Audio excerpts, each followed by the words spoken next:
Assalamualaikum warahmatullahi wabarakatuh. Para pemirsa,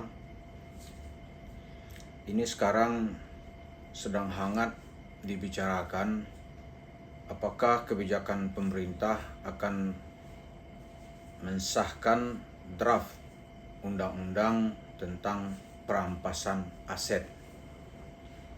Kita mungkin masih kenal dengan mantan Gubernur Jakarta Basuki Cahayapurnama atau yang kita kenal dengan nama Ahok. Dia mengatakan korupsi di Indonesia tidak mungkin bisa diselesaikan kalau tidak ada pembuktian terbalik. Dari pembuktian terbalik itu juga berlaku nanti undang-undang tentang perampasan aset. Nah, orang-orang yang merasa asetnya didapat dengan cara melakukan tindak pidana tentu saja akan ketar-ketir. Nah, sekarang kalau undang-undang itu dalam draftnya itu bisa menyeser kepada Yusuf Mansur. Kenapa gitu? Karena dalam draft undang-undang itu yang tadi kita cari itu adalah itu semua aset, baik aset itu nanti aset pejabat atau aset katakanlah dia anggota DPR, aset menteri itu bisa disita atas nama negara kalau terbukti aset itu dia dapat ada unsur pidana. Lalu juga menyeser kepada tokoh-tokoh masyarakat. Kalau hartanya di luar batas kewajaran, lalu ada yang melaporkan atau tidak diperiksa atau ditelusuri oleh pejabat negara, maka aset itu nanti juga bisa disita. Misalnya, katakanlah ya, seorang ustadz, dia memakai baju ustadz, kita sebut namanya Yusuf Mansur, itu nanti atas laporan dari jemaah Masjid Kota Wisata, dia terbukti bahwa asetnya yang berupa warung steak and shake itu tidak bisa dia pertanggungjawabkan asal-usulnya, maka akan disita oleh negara. Kalau undang-undangnya ini disahkan di periode kepemimpinan Presiden Prabowo Subianto. Itu harapan orang. Lalu kalau kita lihat itu dalam interview beberapa kali dengan Zani Mustafa, sebenarnya kalau ada satu bukti dia sudah ternyata kalah gitu, lalu berurusan dengan cerita bisnis Jabal Nur, maka aset-asetnya lain itu bisa ditelusuri dari mana gitu. Maka nanti akan berlaku yang disebut dengan secara sah dan meyakinkan junto pasal berapa itu tidak saja dengan undang-undang perampasan aset, tetapi juga bisa dengan undang-undang pencucian uang.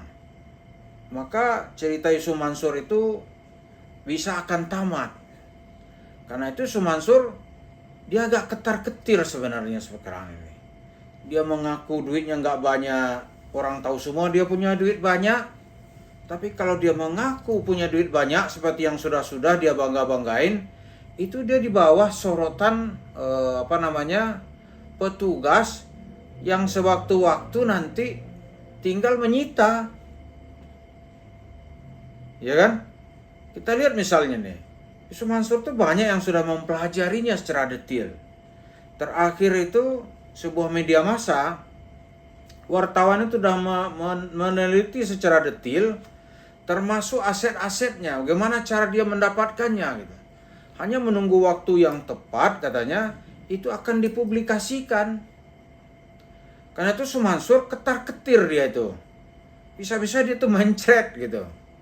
Kalau undang-undang ya tentang perampasan aset ini sampai disahkan DPR, maka dia menjadi undang-undang.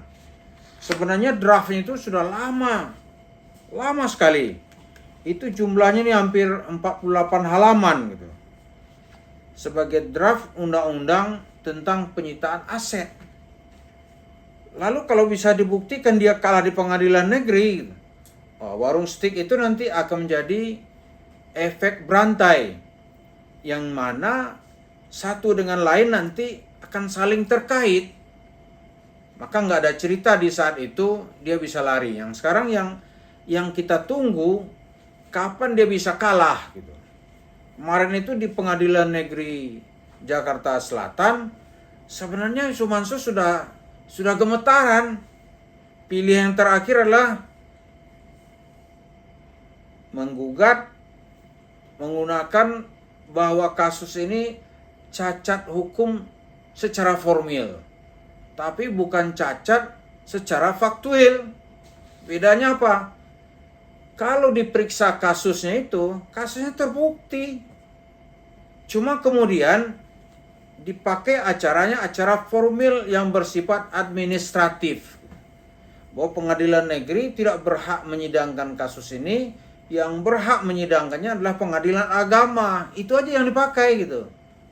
Kita nggak tahu di pengadilan tinggi dibenarkan, lalu diajukan kasasi oleh Zaini Mustafa, di MA Yusuf Mansur dianggap jalur yang dia capai itu benar gitu. Kalau tidak kemarin itu, waduh, itu bisa efek berantai dan dijadikan jurisprudensi bagi pengadilan lain. Jadi sekarang ini banyak pasal berlapis. Kalau undang-undang ini dilaksanakan, Yusuf Mansur susah dia mau bergerak kemana. Jadi sekarang semangat zaman itu adalah anti kepada korupsi, anti kepada tindakan sewenang-wenang. Waktu aset-aset yang tidak bisa dipertanggungjawabkan bisa dituduhkan kepada kasus pencucian uang. Jadi ya jangan kira ya keadaan ini adem-adem, tapi di mana-mana orang sekarang ini ingin ya supaya bangsa Indonesia ini terbebas dari kemiskinan, terbebas dari penindasan, terbebas dari kesulitan ekonomi. Salah satunya apa gitu? Harus ada pemerintahan yang bersih. Supaya ada pemerintahan yang bersih, itu undang-undang untuk perampasan aset harus dilegalkan, harus diundangkan, dan harus disahkan gitu. Kalau undang-undang ini disahkan, maka nanti akan berkorelasi dengan adanya asas pembuktian terbalik. Maka di sini Yusuf Mansur akan diperiksa dari mana dia mendapatkan uang triliunan. Kan dulu Hotman Paris pernah nanya itu, dari mana uangnya sebanyak itu? Dia mengatakan nih anak saya yang bisnis. Nah itu kan kucing juga bisa menolak itu. Kapan anaknya berbisnis? Uangnya dapatnya kapan? Kan gitu kan? Anaknya mungkin mulai berbisnis tahun 2020. Sementara uangnya ini sudah dia dapat jauh sebelum itu.